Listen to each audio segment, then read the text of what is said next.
www.attableek.com, the reviver of Iman.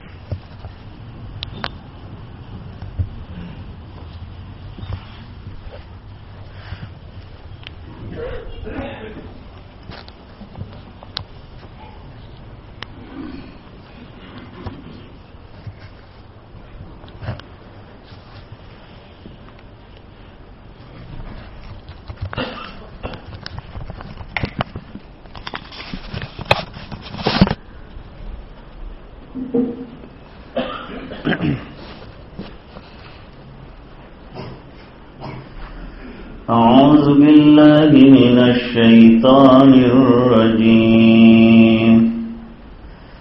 بسم الله الرحمن الرحيم. ولكل وجهة هو موليها فاستبقوا الخيرات أينما تكونوا يأتي بكم الله جميعا إن الله على كل شيء قدير. ومن حيث خرجت فول وجهك شطر المسجد الحرام وإنه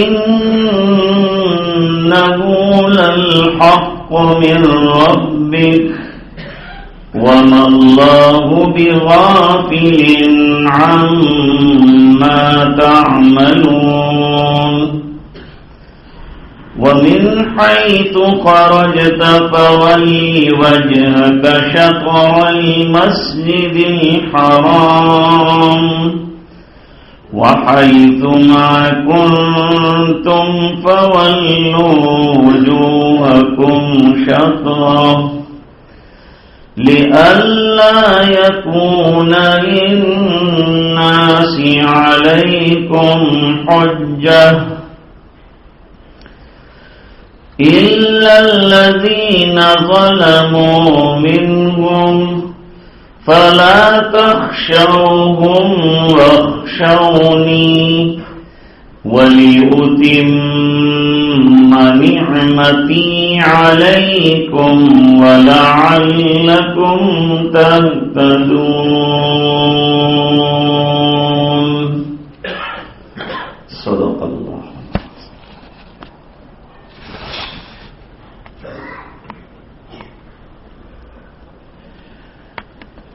گزشتہ سے تحویل قبلہ یعنی بیت المقدس سے رخ کو بیت اللہ کی طرف جو حضور پاک صلی اللہ علیہ وسلم کے کر دیا گیا اس کے بارے میں معاندین کے مختلف اعتراضات کے جوابات دیے جا رہے ہیں.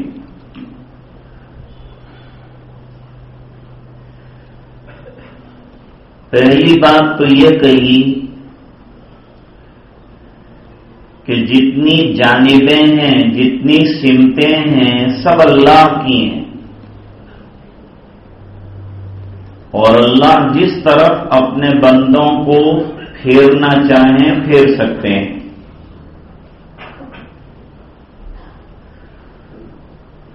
دوسرا حکمت یہ بیان کی کہ پکے ایمان والوں کے ایمان کا کہ تحویل قبلہ کی وجہ سے ان کے ایمان پر کوئی اثر نہیں پڑ رہا ہے یہ پتہ چل جائے اور کچے اعتراض کریں گے.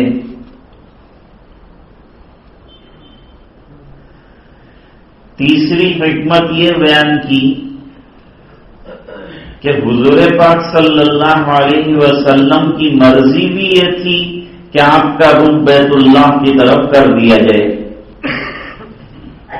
اس بنا پر بھی کر دیا گیا.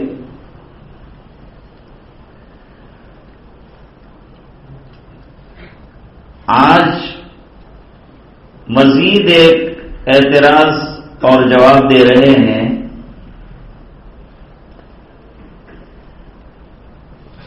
بیت اللہ کی طرف رخ کرنا اس لیے بھی ضروری تھا کہ تورات کے اندر آخری نبی کی علامت لکھی کہ ان کا قبلہ بیت اللہ شریف ہوگا، اور وہ آخری قبلہ ہوگا اور قیامت تک وہی قبلہ رہے گا، اس میں تبدیلی نہیں آئے گی۔ اس مصلحت کے ماتحت بھی ضروری تھا۔ اگر بیت اللہ کی طرف رخ نہ ہوتا تو بھی یہودی اعتراض کرتے کہ ہماری کتاب میں تو یہ لکھا ہے کہ ان کا قبلہ آخری جو ہے بیت اللہ شریف ہوگا، اور یہ تو بیت المقدس کی طرف نماز پڑھ رہے ہیں۔ تو ان کو ٹھنڈا کرنا یہ بھی ایک مصلحت تھی۔ دوسرا، مکے والے یہ اعتراض کرتے کہ دین ابراہیم کا دعویٰ کرتے ہیں اور قبلہ انہوں نے جو ہے وہ یہود کا رکھا ہے، تو اس اعتراض کا بھی جواب ہو گیا تحویل قبلہ کی وجہ سے۔ آج دوسری بات کرتے ہیں کہ ہر قوم کا عبادت کرنے کا ایک جہت اور سمت مقرر ہے۔ ہر ملت کا کوئی نہ کوئی رخ کر کے عبادت کرتے ہوں گے اس رخ میں، اس سمت میں، اور یہ امت بھی مستقل امت ہے، لہذا اس کا بھی مستقل قبلہ ہونا چاہیے۔ اس لیے مستقل امت کے لیے مستقل قبلہ دیا، اس کی طرف اشارہ کیا ہے۔ وَلِكُلٍّ وِجْهَةٌ هُوَ مُوَلِّيهَا، ہر قوم کا اپنا ایک قبلہ ہوتا ہے جس کی طرف رخ کر کے وہ لوگ عبادت کرتے ہیں۔ تم بھی مستقل امت ہو، اس لیے تمہارا بھی مستقل قبلہ ہم نے دیا۔ آگے فرمایا فَاسْتَبِقُوا الْخَيْرَاتِ، بھلائیوں میں آگے بڑھو، خیر کے کاموں میں آگے بڑھو۔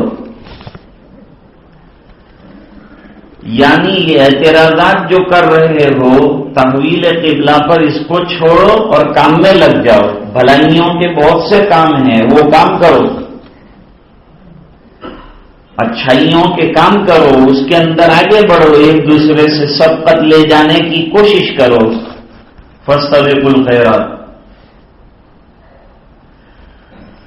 تمہارا رخ جس طرف بھی رہے گا اللہ تعالی کے پاس تم کو ایک دن جمع ہونا ہے،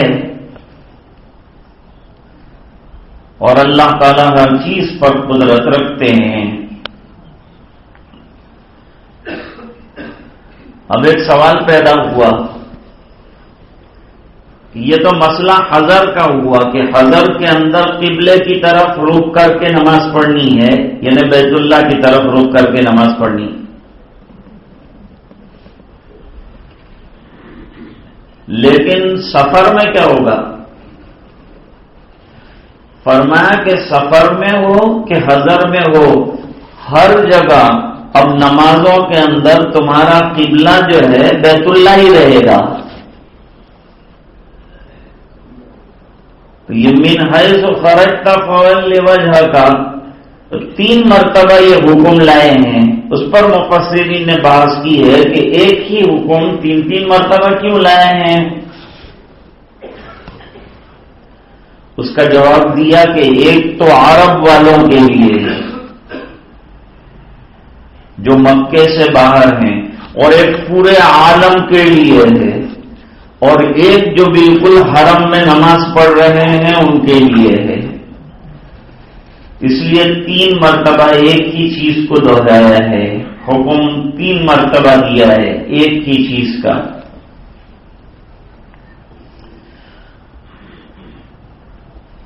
تو تمہارا رخ جہت کعبہ کی طرف ہونا چاہیے. جہاں کہیں تم رہو، چاہے سفر میں رہو چاہے حضر میں رہو، لیکن رخ تمہارا نماز کے اندر قبلے کی طرف رہے گا.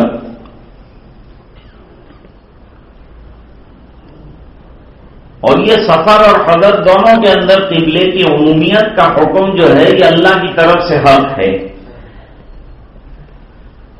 باقی جو تم کرو گے اللہ تعالیٰ اس سے بے خبر نہیں ہے.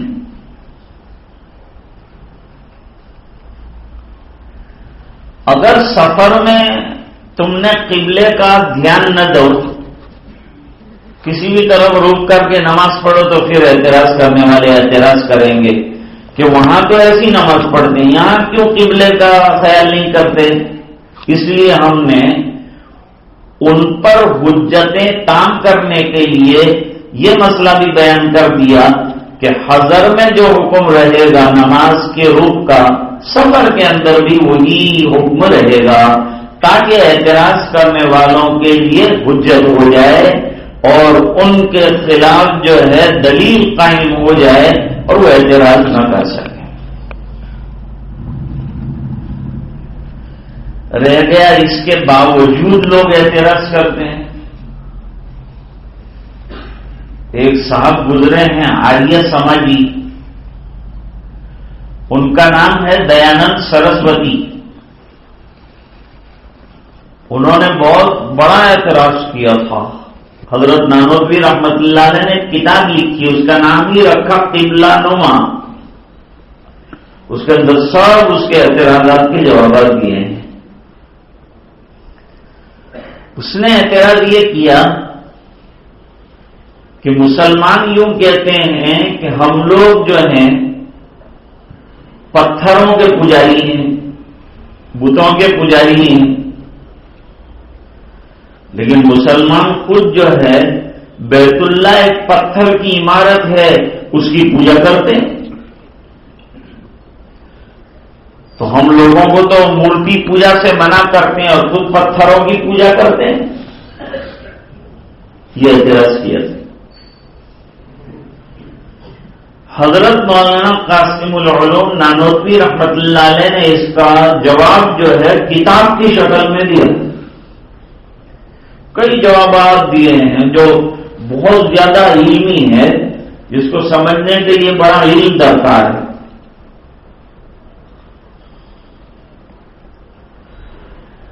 پہلی بات یہ کہی کہ پوری نماز میں بیت اللہ کی تعظیم کا کوئی لفظ نہیں آتا.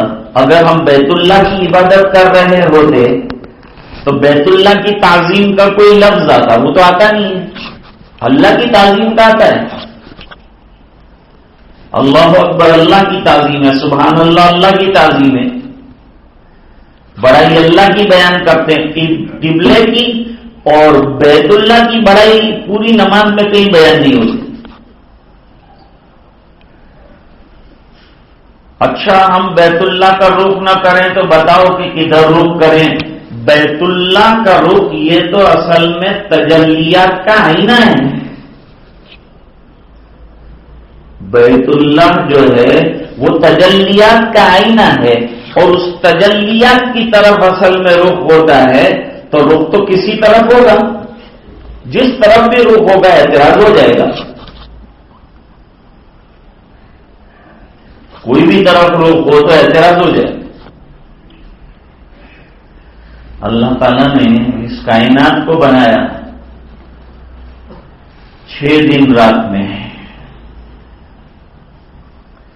ظاہری بات ہے کہ 6 دن رات کے اندر بنایا، تو اس پر اعتراض کرنے والے اعتراض کرتے ہیں کہ اللہ چاہتا تو کن فیکون کے اندر بنا دیتا، 6 دن کیوں لگائے؟ تو 6 دن پہ اعتراض کیا. تو میں نے کہا اس پر بھی اعتراض ہو سکتا ہے کہ اتنی جلدی کیا تھی کہ کن فیکون میں بنایا ہے؟ آرام سے بناتے نا. ہم جو ہے اعتراض کرنے والے سے پوچھیں گے کہ تم بتاؤ کتنے دن میں بنانا چاہیے تھا. وہ بتائے گا کہ اتنے دن میں بنانا چاہیے، تو آپ اعتراض کرو کہ اتنے دن میں کیوں بنانا چاہیے، اس کی کیا وجہ ہے؟ تو اس کا تو کوئی جواب نہیں ہوگا. تو پوری نماز کے اندر بیت اللہ کی تعظیم کا کوئی لفظ نہیں آتا، اللہ کی تعظیم کا لفظ آتا ہے. اور جو لوگ مورتی کی پوجا کرتے ہیں، مورتی کے سر کے اوپر چڑھ کر عبادت نہیں کرتے، سائڈ پر کھڑے ہو کر کرتے ہیں. اور ہمارے یہاں مسئلہ یہ ہے کہ نماز پڑھنے کی ضرورت پیش آئے تو بیت اللہ کی چھت کے اوپر بھی کھڑے رہ کر نماز پڑھ سکتے. اگر ہم بیت اللہ کی عبادت کر رہے ہوتے تو اس کی چھت پر کھڑے ہو کر نماز پڑھنے کا حکم ہوتا نہیں ہوتا. تیسری بات،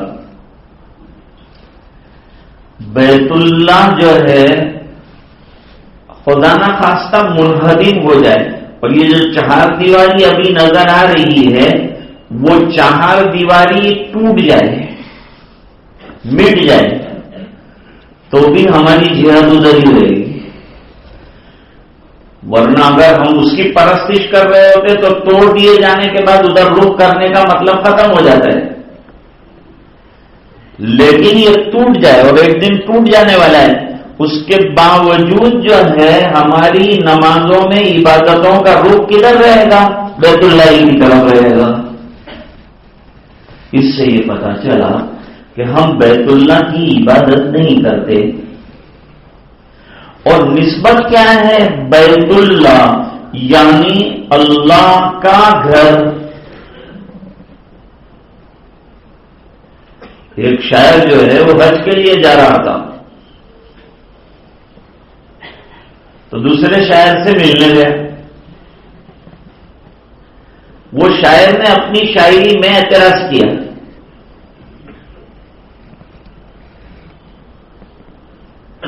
کہ خدا تو ہر جگہ ہے، کعبہ کیوں چلے ظاہر؟ خدا سے ملنا ہے یا خدا کے گھر سے ملنا ہے؟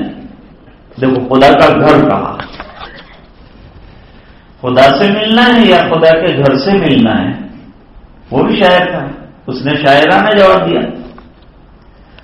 خدا تو ہر جگہ ہے، کعبہ اس لیے چلے ظاہر کہ خدا سے ملنا ہے، لیکن خدا کے گھر میں ملنا ہے. تو کہنے کا منشا کیا ہے کہ یہ سمت اور یہ روح کیا ہے، یہ تو اصل میں تجلیات جو اوپر سے نازل ہو رہی ہیں اللہ کی رحمتیں، اس کی طرف رخ ہے، اس کی جہت وہ ہے.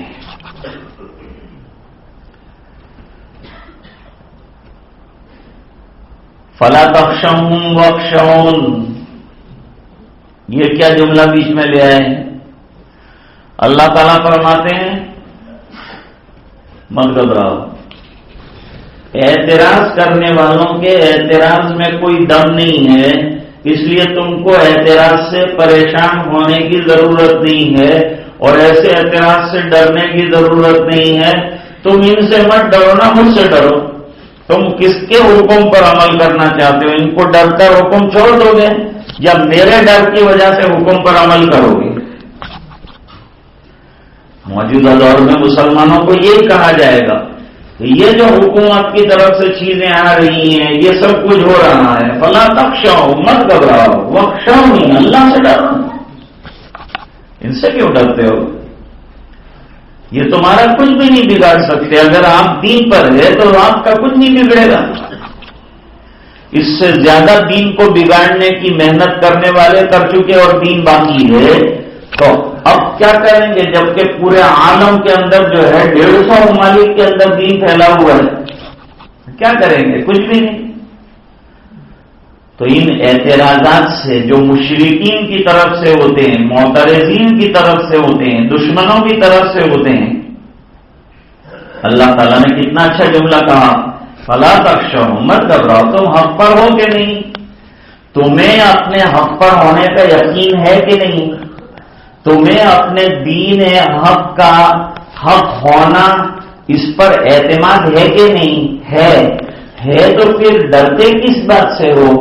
جو حق والا ہوتا ہے اس کو ڈرنے کی کیا ضرورت ہوتی ہے؟ ہمارے مولانا احمد اللہ صاحب رحمۃ اللہ علیہ کا شعر ہے،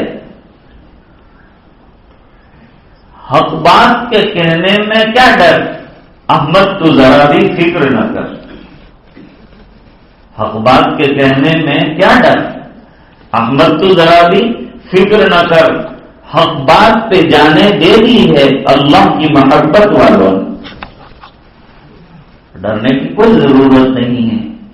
کتنے بھی حالات سنگین ہو جائیں گے ہم کو ڈرنے کی کوئی ضرورت نہیں ہے، ہم کو کرنے کی ضرورت ہے، اور وہ یہ ہے کہ ہم دین پر عمل کرتے جائیں۔ تو ہمیں کوئی نہیں ہٹا سکتا، نہ عدالت ہٹا سکتی ہے، نہ کورٹ کے فیصلے ہٹا سکتے ہیں، نہ وزیر اعظم کے فرامین ہٹا سکتے ہیں، نہ پارلیمنٹ ہٹا سکتے، کوئی نہیں ہٹا سکتا۔ لیکن یہ بات طے کرو کہ ہم اللہ سے ڈریں گے، حکومت کے قانون اور حکومت کے دباؤ اور ایسی باتوں سے دباؤ میں نہیں آئیں گے، ڈر میں نہیں آئیں گے۔ اور یہ قبلے کا تبدیل کر دینا نعمت ہے۔ حکمت بیان کی کہ ہم نے تمہارا قبلہ تبدیل کر کے ہمیشہ کے لیے بیت اللہ بنا دیا، یہ کیا ہے تمہارے لیے؟ بہت بڑی نعمت ہے۔ تو میں اپنی نعمت کی تکمیل کرنے کے لیے تمہارا قبلہ چینج کر رہا ہوں۔ یہ حکمت اور بیان کی کتنی حکمتیں بیان کر رہے ہیں، کتنی مصلحتیں بیان کر رہے ہیں۔ وَلِأُتِمَّ نِعْمَتِي عَلَيْكُمْ، تو اتمام نعمت ہے قبلے کا تحویل کیا جانا اور قبلے کا بدلا جانا، یہ کیا ہے؟ اتمام نعمت ہے، اللہ کی طرف سے انعام ہے، اس کی قدر کرو۔ اور دوسری بات فرماتے ہیں وَلَعَلَّكُمْ تَهْتَدُونَ، اور تم کو ہدایت یاب کرنا ہے، تم کو راہ راست پر لگانا ہے۔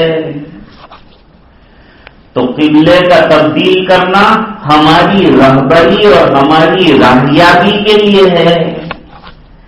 قبلے کا تبدیل کرنا نعمت ہے، قبلے کا تبدیل کرنا امتحان ہے، اور ایمان والوں کو ان کے ایمان پر جمانا ہے۔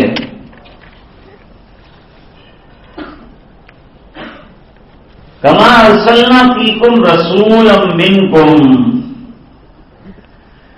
جیسے تحویل قبلہ نعمت ہے، ہدایت کی شاہراہ پر تم کو ڈالنے کا ایک انعام ملا اللہ کی طرف سے، جیسے انعاموں میں اے امتیو تم کو انعام یہ ملا کہ تمہارے افراد میں سے ہم نے رسول پیدا کیا، غیر میں سے نہیں بھیجا، فیملیئر بھیجا، تمہارے خاندان کے افراد میں ہم نے نبی پیدا کیا جس کو تم اچھی طرح جانتے ہو۔ پھر اس کو مزید نعمتیں دی، تحویل قبلہ نعمت ہے، رسول کا آنا نعمت ہے، رسول کی بعثت نعمت ہے، کتنی نعمتیں اللہ نے دی۔ اور فرماتے ہیں ان کو قرآن کریم دیا ہم نے جو تمہارے سامنے پڑھ کر سناتے ہیں، وہ نعمت ہے۔ یہ سب نعمتوں کا خیال رکھو، اور وہ نعمت بھی ایسی ہے جو تمہارے باطل اور فاسد عقائدوں کو ختم کر دے اور تمہیں ایمان کامل عطا کرے اور تمہیں احکام سکھلانے کے لیے اتنی بڑی نعمت قرآن کریم کی شکل میں ہم نے تم کو دی، اور نبی نے آ کے تم کو وہ باتیں بتائی جس سے تم بے خبر تھے۔ لہذا اتنی نعمتوں کے دینے والے کو یاد کرنا چاہیے کہ نہیں کرنا چاہیے؟ اس لیے اللہ تعالیٰ آگے فرماتے ہیں فَاذْكُرُونِي أَذْكُرُكُمْ، تم مجھے یاد کرو، میرا ذکر کرو، میری تعظیم کے گیت گاؤ، میری تسبیح پڑھو، اس بنا پر کہ کہیں تو میں نے تحویل قبلہ کے ذریعے سے انعام کیا، کہیں رسول کی بعثت سے انعام کیا، کہیں تمہیں کتاب دے دی، کہیں اس کے ذریعے احکام دیے اور اس کے ذریعے سے تمہارے فاسد عقیدے ختم کر دیے اور تمہارے دلوں کی تطہیر کر ڈالی، تمہارے دلوں کے بگاڑ کو دور کیا اور تمہیں وہ علوم عطا کیے جس کا تمہیں پتہ نہیں تھا اور جس سے تم بے خبر تھے، وہ علم تم کو دیا نبی کے آنے سے، نبی کے واسطے سے۔ لہذا جس نے اتنی نعمتیں دی ہو اس کو بھول سکتے ہیں؟ ایسے منعم حقیقی کو نظر انداز کر سکتے ہیں؟ جس نے اتنی نعمتیں دی ہو کہ رات دن ان نعمتوں کو برت رہے ہو، استعمال کر رہے ہو، فائدہ اٹھا کر ہدایت یاب ہو رہے ہو، اتنی نعمتوں کے دینے والے کو یاد بھی اتنا کرو جتنا کہ اس نے تم کو یاد رکھا ہے۔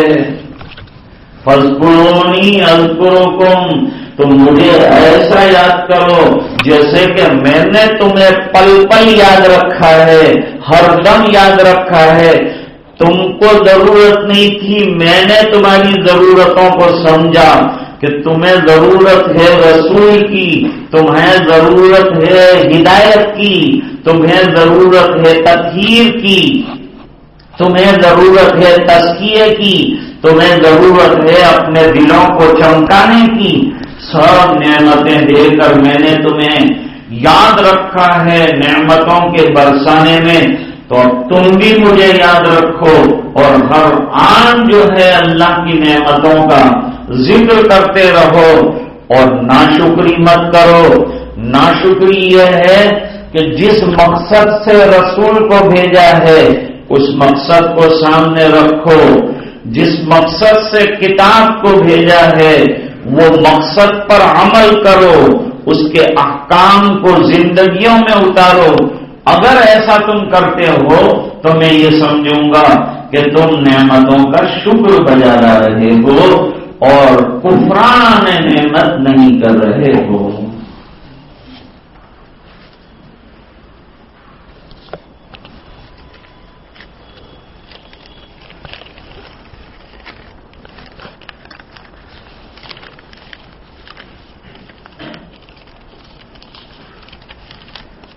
مرحوم منیر سید صاحب کا انتقال ہوا، مغفرت کی دعا فرمائیں۔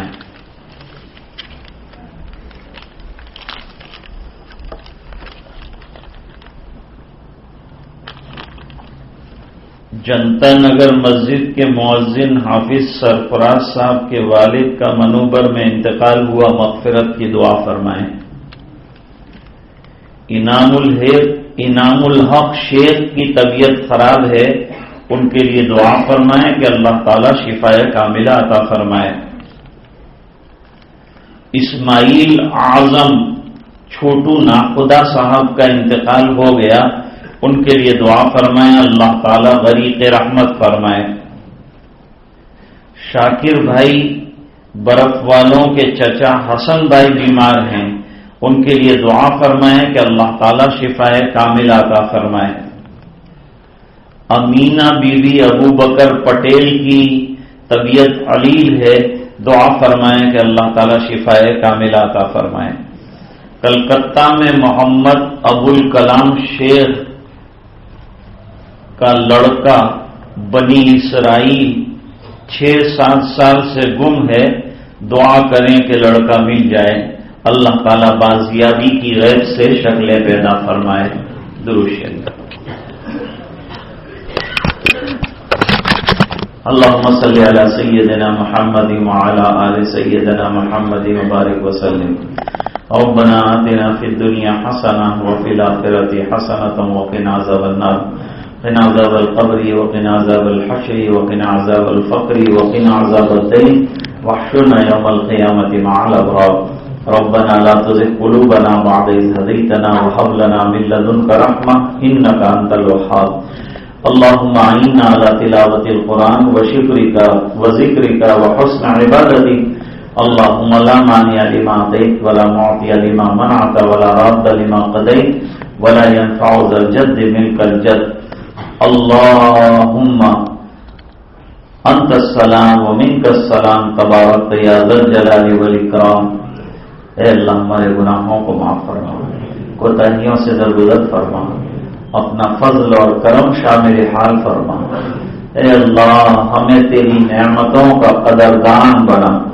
اے اللہ تو نے قرآن کریم جیسی نعمت عطا فرمائی، ہمیں اس کی قدر کرنے والا بنا، اس کو پڑھنے والا، اس کے احکام پر عمل کرنے والا بنا، اپنے بچوں کو پڑھانے کی توفیق عطا فرما۔ اے اللہ ہمیں نمازوں کا پابند بنا دے۔ اے اللہ نبی جیسی نعمت آئی ہے، اللہ ہمیں اس کا قدردان بنا دے اور اس کے سنتوں پر چلنے والا بنا دے۔ نبی کا سچا عشق اور محبت ہمیں عطا فرما دے، عقیدت و احترام عطا فرما دے۔ اے الہ العالمین ہمیں سنتوں کا پابند بنا دے۔ اے اللہ تو ہم سے راضی اور خوش ہو جا اور ہمیں اپنا بندہ بنا دے، اپنی رضائے دائمی عطا فرما اور تو ہم سے خوش ہو جا، اپنے مقبول بندوں میں سے ہمیں بنا دے اور ہر قسم کے خلفشار و انتشار سے پوری ملت اسلامیہ کی حفاظت فرما۔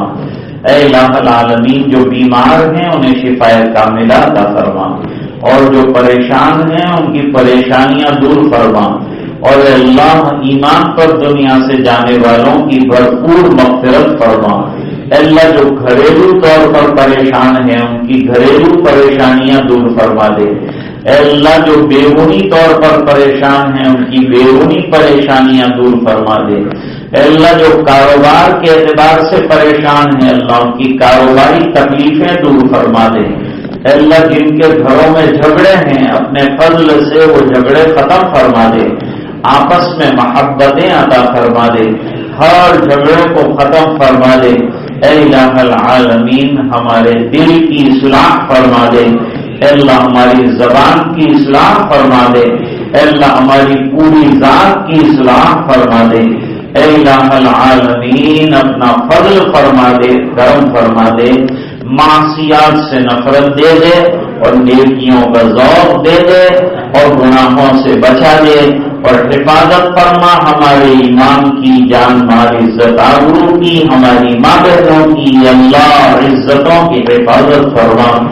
اے اللہ العالمین اسلام کا بول بالا فرما، حق کا بول بالا فرما، باطل اسکیموں کو فیل فرما، سازشوں کو ناکام فرما، مساجد، مدارس، خانقاہوں، مکاتب، مراکز کی حفاظت فرما، علماء کی حفاظت فرما، اور اللہ طلباء کی حفاظت فرما، اور اللہ پورے مجمع کی مغفرت فرما، اور دعائیں اپنے فضل و کرم حبیب پاک صلی اللہ علیہ وسلم کے طفیل منظور فرما برحمتک یا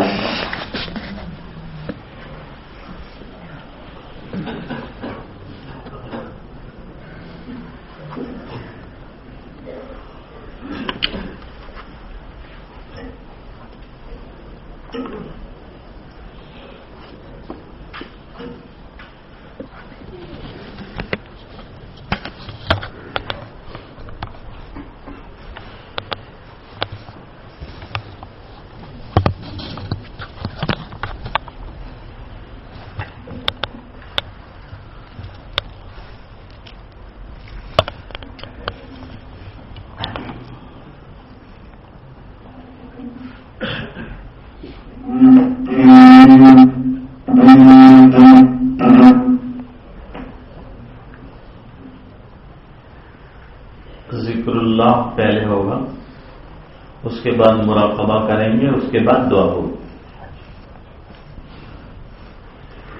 جن حضرات کو تسبیحات بتائی گئی ہیں وہ تسبیحات پابندی سے کرتے رہیں گے۔ یہ بھی ترقی کا زینہ ہے، پتہ نہیں چلتا لیکن اللہ تعالیٰ اندر ہی اندر جو ہے روحانی سکون اور اطمینان عطا فرماتے ہیں، اور دل کو طمانینت جو ہے اس کے ذریعے سے اللہ نصیب فرماتے ہیں۔ تو یہ نہیں سمجھنا چاہیے کہ میری ترقی رک گئی ہے، ترقی ہو رہی ہے لیکن ہمیں اس کا پتہ نہیں چل رہا ہے۔ یہ اللہ کی طرف سے انتظام ہے۔ اللہ فرماتے جب تم مجھے یاد کرو گے تو میں تمہیں کیسے بھول جاؤں گا۔ ظاہری بات ہے کہ اللہ اپنی رحمتوں سے نوازتے ہی جاتے ہیں،